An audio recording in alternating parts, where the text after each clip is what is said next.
हाँ, तो हम आप लोगों को लोरिक मंजरी का विवाह का गीत कजरी के माध्यम से सुना रहे हैं। अगर अच्छा लगे तो लाइक सब्सक्राइब कीजिएगा।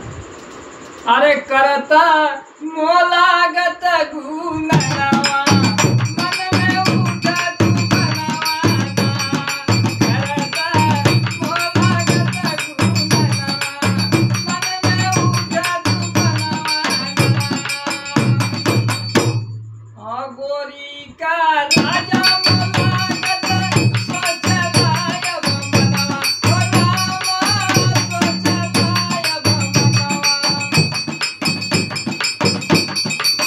लागल मंजरिया पर मनवा, लागल मंजरिया पर मनवा, मन में उठे तू बनवाना, लागल मंजरिया पर मनवा, मन में उठे तू बनवाना।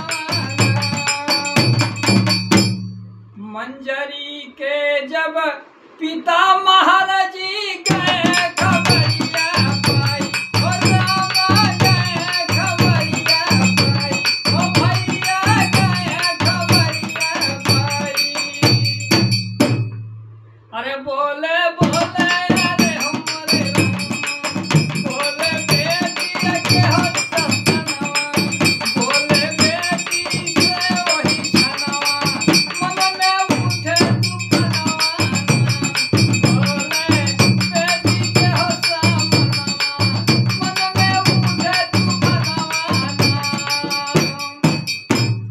मंजरी तुरत गौरा मेलो रिक को खबर पठाई, सवरिया लोरी को खबर पठाई, ओ रामा लोरी को खबर पठाई।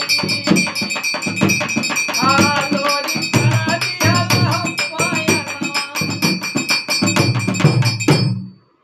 लोरी करा दिया पायनवा, मन में उठे तू बनवाना, लोरी करा दिया पायनवा, मन में उठे तू बनवाना।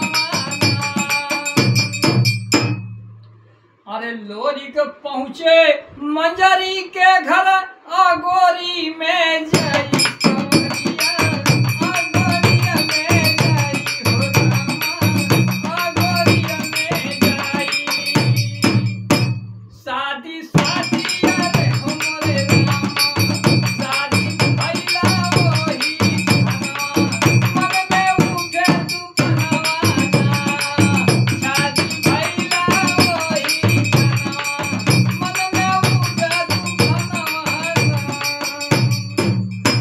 अरे भेजा मोलागत रंभा भाट को चला भुजा को भुलाई, ओ रामा चला भुजा को भुलाई।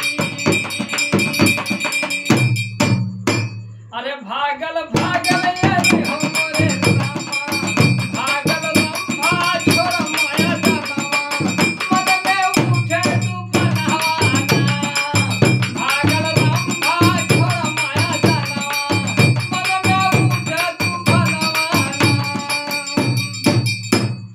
अरे गया मोलागत लोरी के लगल लड़ा समर में जाई, हो रामा लड़ा समर में जाई, हो रामा लड़ा समर में जाई।